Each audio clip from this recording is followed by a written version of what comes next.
Bonjour, je vais corriger l'exercice 10 du TD 18. Donc voici l'énoncé. On étudie la roue de Barlow. Donc c'est un dispositif assez simple. Vous prenez un disque métallique, vous mettez un champ magnétique, ici il est uniforme, le plus uniforme possible quand vous faites l'expérience, et vous faites baigner la partie inférieure de la roue dans un bain de mercure. Ça va assurer le contact électrique. Et vous mettez un générateur. R modélise l'ensemble de la résistance du circuit. Alors on va négliger l'inductance propre du circuit parce qu'en gros ça forme qu'une spire et bon, juste une seule spire ça fait une inductance qui est quand même toute petite. Donc on la néglige.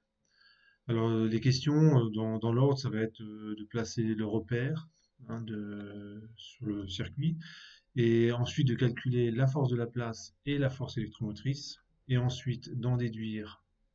La question, c'est l'équation électrique et mécanique du circuit. Et à partir de là, en éliminant notamment l'intensité qui va apparaître, on aura l'équation différentielle vérifiée par oméga, de cette forme-là. Et enfin, on fera un bilan de puissance. Donc, allons-y, hein. Bon, exercice 10, TD 18.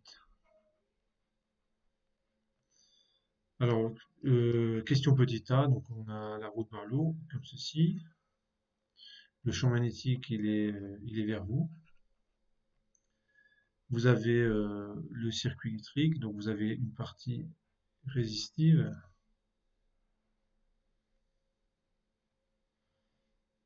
Ici, une source de tension, notez U. L'intensité est orientée comme ceci. En fait, j'utilise les notations d'énoncé. Vous avez un bain de mercure, comme ceci, et je connecte. Ça, c'est le point O, et ça, c'est le point A.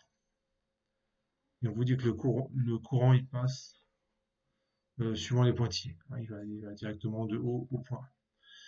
Alors, il faut placer UR, Uθ, UZ. Donc UR, je vais le placer comme ceci.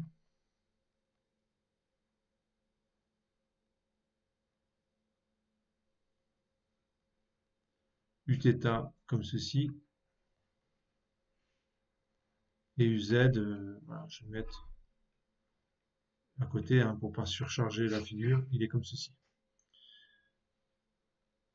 On peut, avec la règle de la main droite, en déduire le sens de rotation de la roue, hein. En fait, je mets idéal, donc le pouce, euh, il va être selon de O vers A. Le point O, il est ici, et le point A, il est ici. Donc le pouce est suivant OA. L'index est suivant le champ magnétique et B est suivant la force de la place. Donc je fais un petit dessin. Alors si le pouce, je le mets comme ceci. Là c'est le pouce. Ensuite l'index, on va dire ça c'est l'ongle. L'index, il est vers vous. Et le main droite, le majeur. Oui, non, je me suis trompé. Je me suis trompé. Là, je vous ai représenté la main gauche. Donc là, l'ongle il est ici, le majeur, et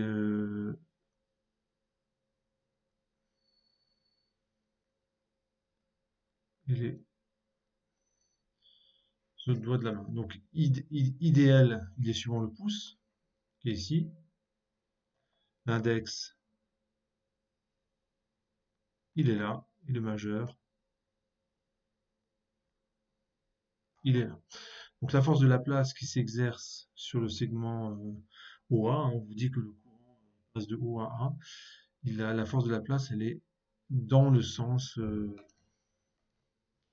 dans ce sens-là.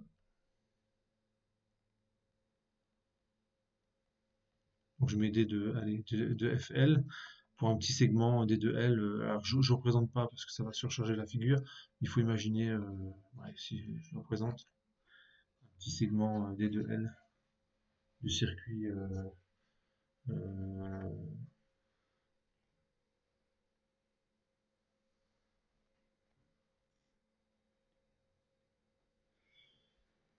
donc la roue, normalement, elle va tourner dans ce sens-là. Donc comme j'ai choisi ma figure, ouais, bah, j'aurai oméga négatif, hein, puisque là j'ai choisi mon trièdre. Si la roue tourne comme ça, l'oméga va être négatif, ce qui n'est pas gênant en soi. Alors, on va rester comme ça au niveau des notations. Petit b, ben, on va calculer la force de la place. Donc je vais faire le schéma un petit peu plus grand.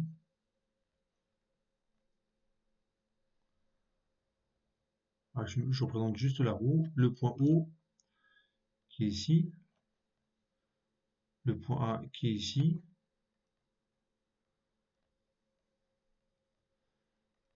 UR, Uθ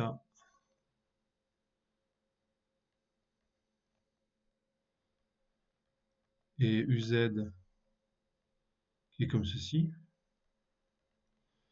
Et je vais prendre un segment autour du point que je vais appeler, allez, je vais l'appeler, ce point, je vais l'appeler M. C'est le point M, ce qu'il va faire, c'est qu'il va aller de O jusqu'à A. Et je vais calculer le moment par rapport à O de la force de la place. Donc le moment, ça va donner quoi? Je vais écrire en bleu. Donc le moment des forces de la place par rapport au point O. Et ben, il va falloir que je vais calculer le petit moment créé par ce segment-là. Il faut imaginer que ce segment, ben, c'est comme une intégrale, hein. Je vais découper le segment O en petits segments, en petites parties. Et pour chaque petite partie, je vais calculer le moment et je vais faire la somme. Donc, du coup, j'ai une intégrale du point O au point A de OM vectoriel, la force de la place, qui est due à chaque petit segment. Donc ça, c'est important, hein. Une erreur consisterait à calculer la force de la place sur le segment OA, hein, et ensuite de faire, en fait, si vous ne réfléchissez pas, vous ne pouvez pas le faire, c'est de trouver un point M quelque part entre O et A, et vous faites OM, enfin ce point M vectoriel, la force de la place qui s'exerce sur tout le segment. Donc je l'écris. Ce que j'écris là, c'est faux, c'est important. Ou un point bah, que je ne sais pas où il est, donc je mets un point d'interrogation, vectoriel, la force de la place. Si vous faites ça, c'est faux. Hein, Pourquoi? Parce que, en fait, ce que vous faites, l'intégrale, elle n'est pas au bon endroit. En fait, faites l'intégrale de O jusqu'à A. Elle serait ici l'intégrale. Hein. Et pourquoi ça va pas? Parce que, en fait, je prends quel point ici? En fait, j'en sais strictement rien. Donc, il faut vraiment, je répète, calculer le moment qui est créé par le petit segment qui est là, et ensuite je fais la somme. Et donc je fais mon calcul.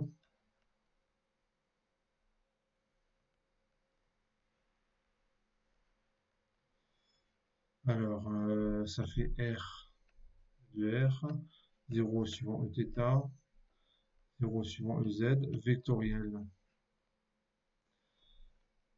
Alors, la force de la place, c'est IDL vectoriel B, donc c'est I et de R suivant E de R. Alors là, il faut pas là, on peut faire une erreur de signe. Il faut quand même faire attention que I aille bien de O vers A. Ce qui est le cas, hein. Si vous regardez le schéma qui est au-dessus, c'est le cas. Ensuite, 0 suivant Eθ, 0 suivant E de Z, vectoriel. Le champ magnétique, il est suivant E de Z. Hein, ça fait 0, 0, B.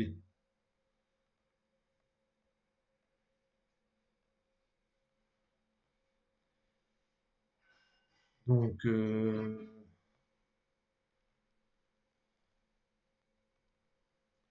continue mon calcul. Le moment des forces de la place par rapport au point O, donc c'est l'intégrale du point O au point A, R 0, 0. Je ne précise plus ER, Eθ, Ez, c'est implicite. Et il faut que je calcule le premier produit vectoriel, c'est lui qui est là. Et sauf erreur, il n'y a rien suivant R, il n'y a rien suivant Z, et il y a quelque chose de négatif, moins I dr B, bon, Eθ, donc c'est 0, moins I B d de R, suivant Eθ, et 0 suivant Z. Le moment des forces de la place, alors cette fois-ci, je sais que la variable c'est petit r, donc je vais intégrer de 0 jusqu'à, là je vais regarder l'énoncé, le rayon de la, c'est petit a, jusqu'à petit a, moins I B R d de R.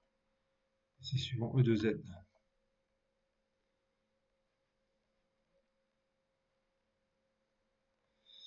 Donc, moins IB, je peux le sortir. J'ai une intégrale toute simple à calculer de 0 à A de R d de R, donc ça fait R carré sur 2. Et c'est suivant E de Z. J'ai le moment des forces de la place. Et on peut remarquer que c'est bien négatif, que la roue elle va tourner dans le sens horaire et pas dans le sens trigo. Je vais maintenant calculer la force électromotrice. Donc, je suis toujours à la question évaluons la force de la place et la force électromotrice. Voilà, donc je suis toujours à la question B. Donc, je refais le schéma.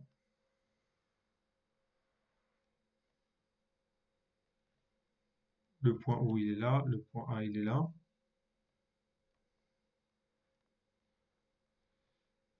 UR, Uθ,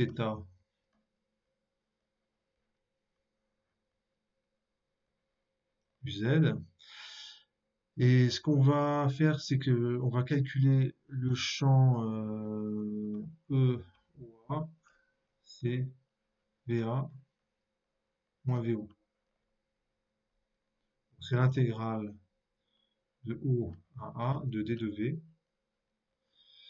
Et là, pour calculer ce truc-là, on va regarder ce qui se passe pour une charge qui serait entre O et A, qui se déplacerait entre O et A. Si j'écris la force de Lorentz qui s'exerce sur cette charge.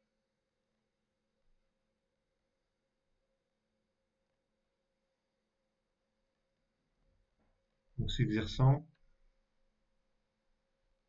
sur une charge mobile.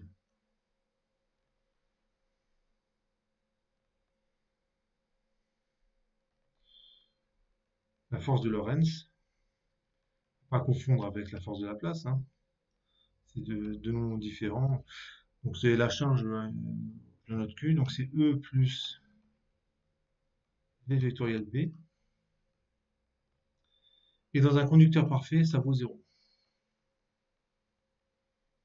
Donc, ce que je vous raconte là, c'est hors programme, mais vous pouvez le comprendre.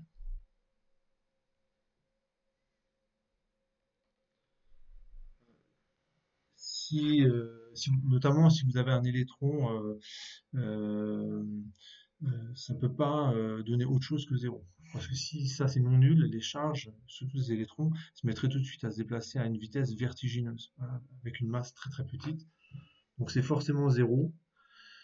Et si c'est non nul pendant, bah, ça va pas, ce sera un non nul pendant un instant très très très très très court. En fait, on pourrait le calculer, cette durée. De...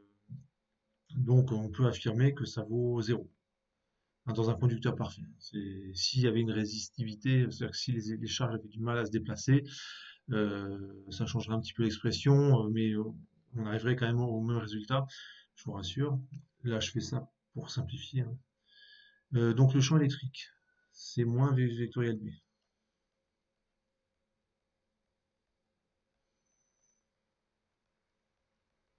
et c'est moins gradient de V. Donc si je regarde uniquement la variation du potentiel suivant E de R, eh bien, ça va donner quoi? Donc je vais calculer uniquement la composante suivant E de R de V vectoriel B. On ne s'intéresse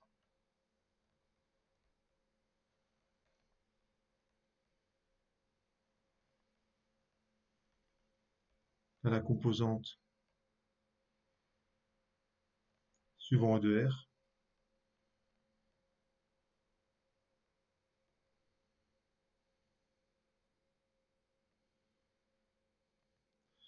Alors ça va donner quoi? Ça va moins V vectoriel B, donc ça fait, alors je vais l'écrire complètement, moins donc V de R, voilà, oméga R 0 suivant ER, Eθ, Ez. Oméga c'est la vitesse de rotation, vitesse angulaire de rotation du cylindre vectoriel, donc la vitesse orthoradiale, c'est bien oméga fois R, et une vitesse radiale. Vectoriel, le champ magnétique, il est toujours suivant Z.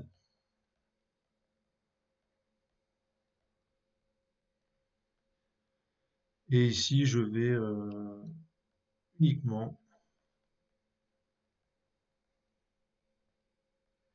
écrire la composante du gradient suivant E de R. C'est dV sur d de R. Quand on fait le calcul, alors je vais le faire par page suivante. Quand on fait le calcul, ça donne quoi? Donc ça fait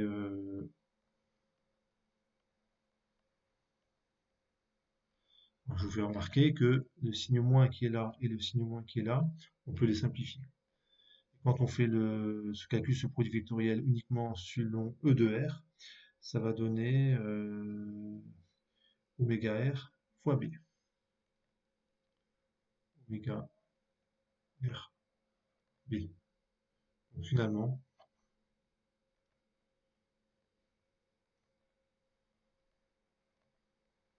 bon, c'est pas très. Là, ça manque un petit peu de rigueur. Et c'est oméga fois B fois R d de R. Donc finalement, je peux calculer mon intégrale. Où est-elle? Elle est, voilà, elle est juste là, hein. Le d de V, cette fois-ci, j'ai son expression. Donc c'est VA moins V de haut. C'est l'intégrale de haut à A de d de V, donc oméga B R d de R. C'est pas un vecteur, ce truc-là.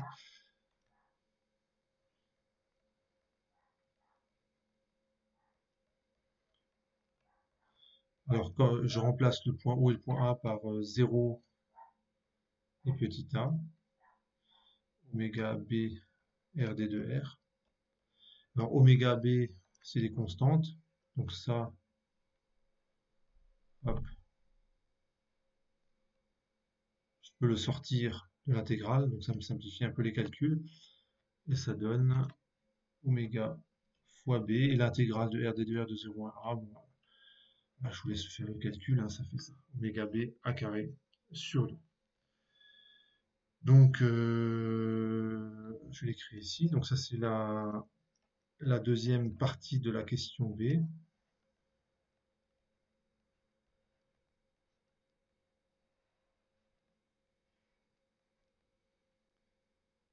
Et on peut attaquer la question C, c'est-à-dire les équations électriques et mécaniques de mon système. Alors, on commence par l'équation électrique. Pour écrire l'équation électrique, il me faut un schéma équivalent. Alors, le schéma équivalent, ça va être quoi? Ça va être le générateur, U, la résistance, l'intensité I est comme ceci, et là vous avez la force électromotrice, hein, E ou A qui vaut oméga B A carré sur 2. vérifie quand même que c'est bien ça, ouais, c'est ça. Donc j'écris ma loi d'émail. Alors si I est comme ça, RI est comme ceci, j'écris la loi d'émail. Donc ça fait U moins RI plus oméga B 1 carré sur 2, ça fait 0. C'est l'équation électrique. Je passe à l'équation mécanique. Alors l'équation mécanique, ça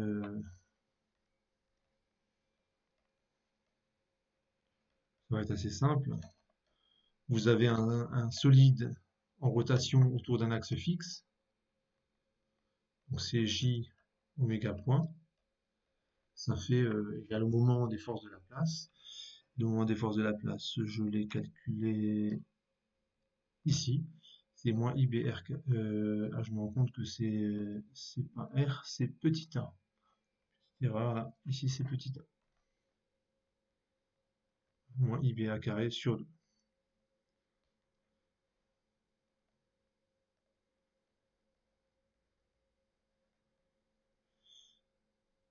A carré sur 2. Et ici, une autre petite erreur de notation, c'est pas petit i, c'est grand I. Ouais, là aussi, c'est grand I. Non, c'est petit i. Bon. Autant pour moi. Donc là, c'est petit i. Là, c'est petit i. Donc, bon, au niveau des notations, hein, lorsque vous rencontrez grand I, bah, vous le remplacez par petit i. Quand même faire attention aux notations. Là, ici, il n'y a pas trop de problème parce que il n'y a pas, on va dire, il y a pas beaucoup de variables. Donc, petit i et grand I, c'est forcément la même chose parce qu'il n'y a une seule intensité. Et ce que je vais faire maintenant, donc là j'ai répondu à la question C normalement, et je vérifie, non pas complètement. Il me reste à éliminer l'intensité entre les deux équations. On élimine l'intensité entre les deux équations.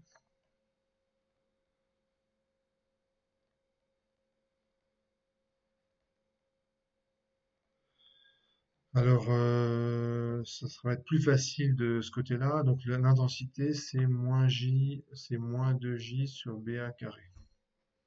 Et ça, c'est moins 2J oméga point sur BA carré. Donc, ça fait U moins R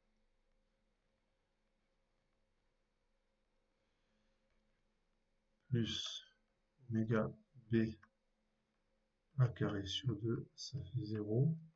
Et ici, ça fait moins J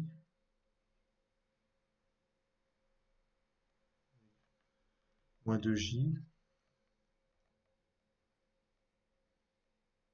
oméga point sur BA carré. Vérifie que je me suis... Ouais, non, c'est bon. Donc, je vais réarranger tout ça. Ça me donne donc oméga point. Le moins et le moins, ça fait plus. Ça fait 2J R sur BA carré plus oméga BA carré sur 2, ça fait moins U. Alors je vais mettre je vais la mettre sous forme canonique, donc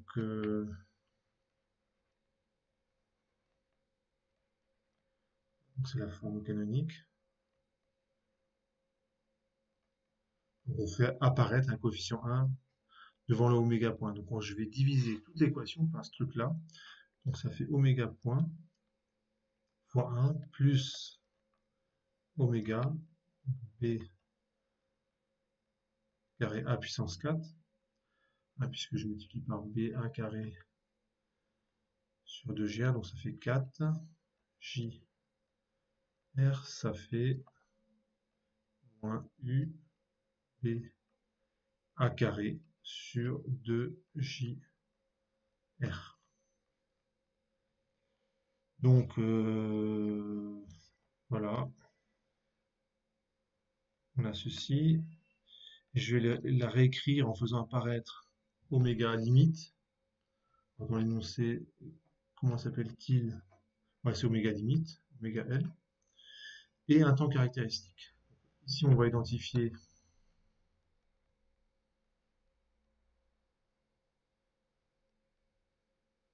un surtout.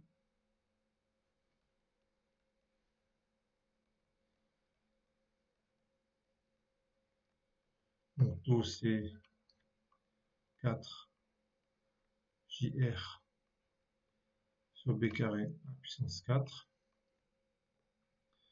Et ce truc-là, c'est oméga limite sur tout.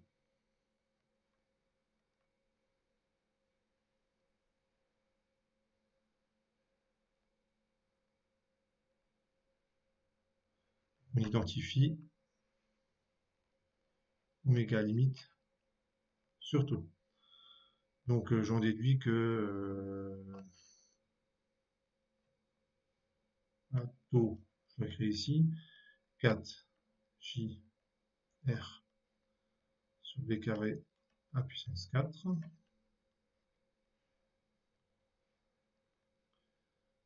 Et oméga limite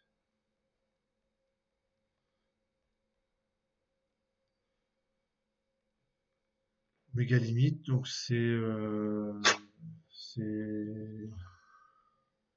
écrit ici, sauf erreur, après simplification. En fait, je vais le regarder ici, ça va être plus simple. Oméga limite est atteint lorsque oméga point est nul, donc lorsque ce terme est nul. Alors, sinon, vous écrivez oméga L sur taux égale ce truc-là, vous remplacez taux, et vous trouvez moins 2U sur B à carré. Je vérifie quand même mon calcul. Euh,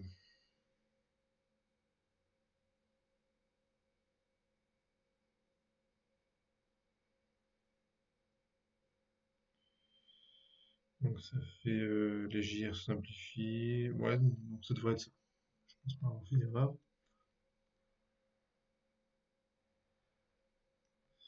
Donc cette fois-ci, j'ai mon équation différentielle. Alors, je vais l'écrire comme ceci, c'est d de oméga sur d de t plus oméga sur tout égale oméga limite sur tout. Voilà, ça répond à la question C.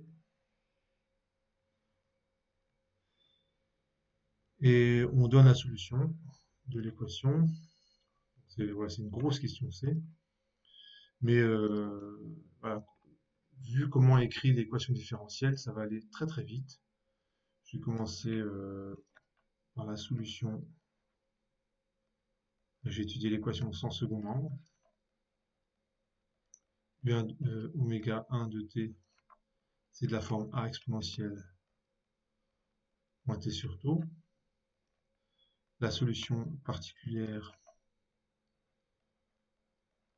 c'est oméga limite.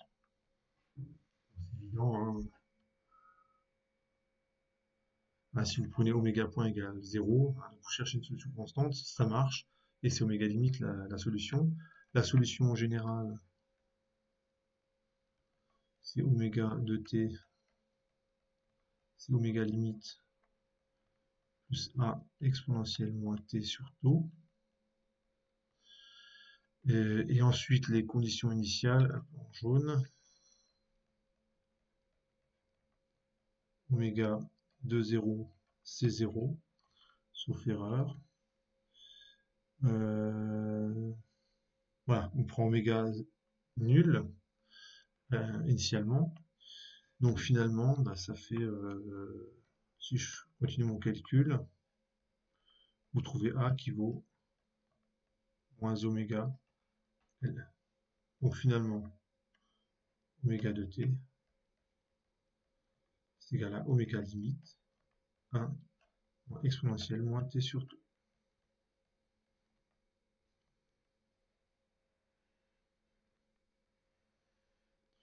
Donc on peut tracer la courbe rapidement. Si je trace oméga comme ceci, en ordonnée, en abscisse, je mets le temps, je place le temps caractéristique taux, enfin je gradue mes axes en fait, hein, oméga limite.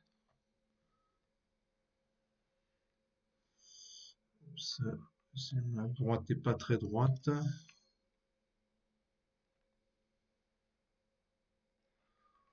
Et si je trace la courbe, ça va donner ceci. Donc je pars de 0.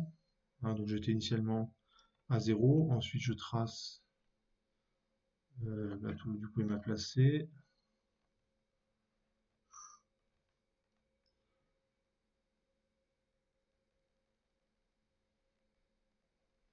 J'ai bien un taux ici, hein,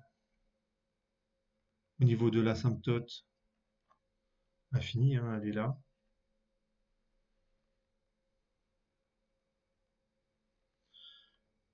Et quand je trace la courbe, je vais la tracer en rouge. Ça fait ça. Donc les conditions initiales, je pars bien de 0. Je démarre comme la tangente à l'origine. J'arrive à peu près aux 2/3 de la variation et je finis ma courbe. Ça fait ça. Voilà, un bête tracé d'un premier ordre. Et le bilan de puissance, ça va donner quoi? Donc je vais reprendre les équations que j'ai obtenues. L'équation, voilà, u moins ri plus oméga b à carré. Donc u moins ri plus oméga b à carré sur 2. Ça c'est l'équation électrique.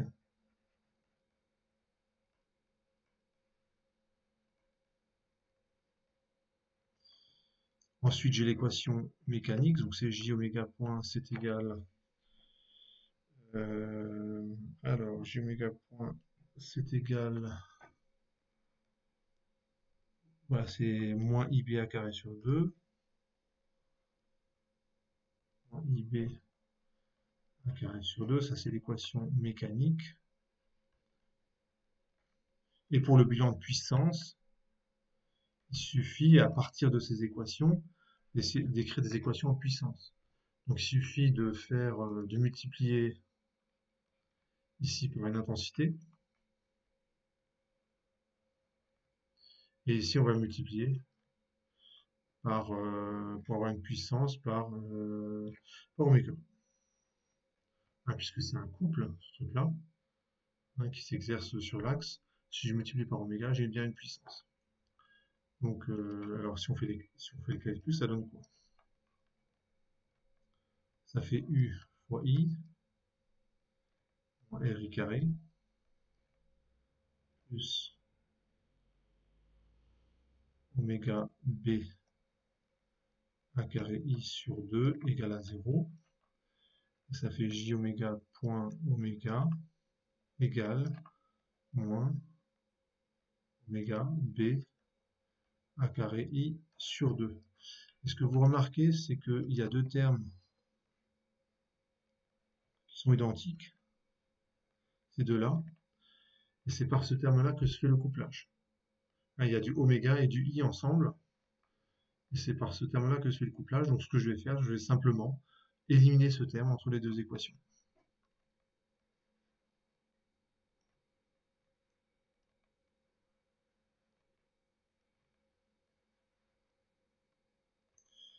Alors, ça donne ceci, donc ça fait UI carré, plus ce terme-là, donc c'est moins J oméga point oméga égale à 0. Donc ça fait, et là je remarque que ce truc-là, ce n'est rien d'autre que la dérivée temporelle de J oméga carré sur 2. Donc ça fait UI, c'est égal RI carré, j'ai oublié le carré,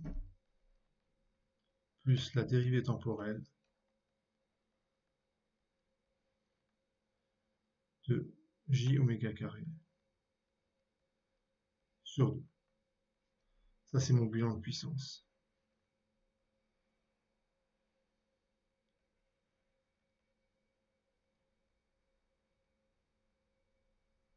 Voilà, bilan de puissance. Alors, si vous regardez bien, ça c'est la puissance que fournit le générateur. C'est la puissance du générateur.